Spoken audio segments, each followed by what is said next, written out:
Hello friends, welcome back to our channel. இன்னைக்கு நம்ம கிச்சன்ல என்ன செய்ய போறோம் பாத்தீங்கன்னா டேஸ்டா இந்தியன் ஸ்டைல்ல பாஸ்தா தான் செய்ய போறோம். வீடியோவை மறக்காம சேவ் பண்ணி வச்சுக்கோங்க. ஃபர்ஸ்ட் குக்கர்ல தேவையான அளவு எண்ணெய் அப்புறம் தேவையான அளவு கருவேப்பிலை சேர்த்துக்கலாம். 4 பெரிய வெங்காயம் போல நறுக்கி எடுத்துக்கலாம். அதை ஆட் பண்ணிக்கலாம். நல்லா வதக்கி எடுத்துக்கலாம் ஃப்ரெண்ட்ஸ். வெங்காயத்தில் கொஞ்சம் உப்பு சேர்த்துக்கோங்க. அப்போ தான் நல்லா வெங்காயம் பொன்னிறமாக வெந்து வரும். அதுக்கப்புறம் இந்த மாதிரி 4 பெரிய வெங்காயம் போல் கட் பண்ணி மிக்சியில் பேஸ்ட்டாக அரைச்சிக்கிறேன். நல்லா வதக்கி எடுத்துக்கோங்க. அந்த சமயத்தில் நம்ம அரைச்சி வச்ச பேஸ்ட்டை நம்ம ஆட் பண்ணிக்கலாம். நல்லா வதக்கி எடுத்துக்கோங்க ஃப்ரெண்ட்ஸ். நீங்கள் நல்லா அடி பிடிக்காமல் வதக்கி எடுத்தால் தான் பாஸ்தா டேஸ்ட்டாக வரும். அப்புறம் தேவையான அளவு மட்டன் மசாலா இல்லைனா சிக்கன் மசாலா, அப்புறம் 3 டேபிள் டீஸ்பூன் அளவு மிளகாத்தூள். உங்களுக்கு காரத்துக்கு ஏற்ற மாதிரி நீங்கள் போட்டுக்கலாம்.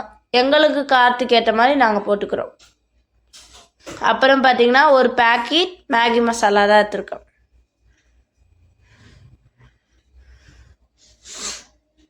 நல்லா வதக்கி எடுத்துக்கோங்க ஃப்ரெண்ட்ஸ். நீங்கள் நல்லா அடி பிடிக்காமல் வதக்குனா பாஸ்தா டேஸ்ட்டாக வரும். இந்த சமயத்தில் கொஞ்சோண்டு இஞ்சி பூண்டு பேஸ்ட்டு போட்டுக்கலாம். அப்போ தான் நல்லா வாசனையாக இருக்கும். அதுக்கப்புறமா பார்த்திங்கன்னா தேவையான அளவு கரம் மசாலா தூள் இதை போட்டு நல்லா வதக்கி எடுத்துக்கலாம். அண்ட் நம்ம சேனலில் இப்போ தான் ஃபஸ்ட் டைம் பார்க்குறீங்கன்னா மறக்காமல் சப்ஸ்கிரைப் பண்ணிடுங்க ஃப்ரெண்ட்ஸ். அண்ட் மறக்காமல் சப்போர்ட் பண்ணிடுங்க. அதுக்கப்புறம் பார்த்திங்கன்னா சோயா சாஸ் தான் ஆட் பண்ணியிருக்கோம். கொஞ்சமாக சோயா சாஸ் இல்லைனாலும் பரவாயில்ல, பட் சேர்த்திங்கன்னா நல்லா ஜூஸியாக வரும் ஃப்ரெண்ட்ஸ். அதனால் சோயா சாஸ் ஆட் பண்ணியிருக்கோம். நல்லா வதக்கி எடுத்துக்கலாம். பாருங்கள், நீங்கள் பார்க்கும்போதே தெரியும், வீடியோ பார்க்கும்போதே நல்லா ஜூஸியாக கிரேவி டெக்ஸ்சரில் வந்திருக்கு. அண்ட் அந்த சமயத்தில் வாசனைக்காக கொஞ்சோண்டு கொத்தமல்லி தூவிக்கலாம். நல்லா வதக்கி எடுத்துட்டு பாஸ்தா எவ்வளோ போடுறீங்களோ தேவையான அளவு தண்ணி ஊற்றிக்கோங்க. அண்ட் பாஸ்தா நல்லா வெந்து வந்தால் தான் செம்மையாக இருக்கும் பாஸ்தா சாப்பிடும்போது.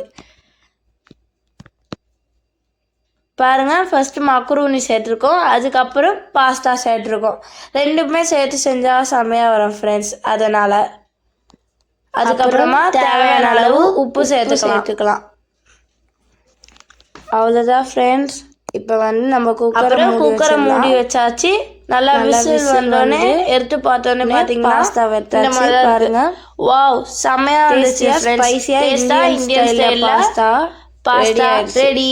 இந்த ரெசிபி பிடிச்சிருந்தா மறக்காம கீழே கமெண்ட்ல சொல்லுங்க. தெரியும், ஜூஸியா வந்திருக்கு. இந்தியன் ஸ்டைல் பாஸ்தா டேஸ்டா இருந்துச்சு. இந்த வீடியோ பிடிச்சிருந்தா மறக்காம சப்ஸ்கிரைப் பண்ணுங்க.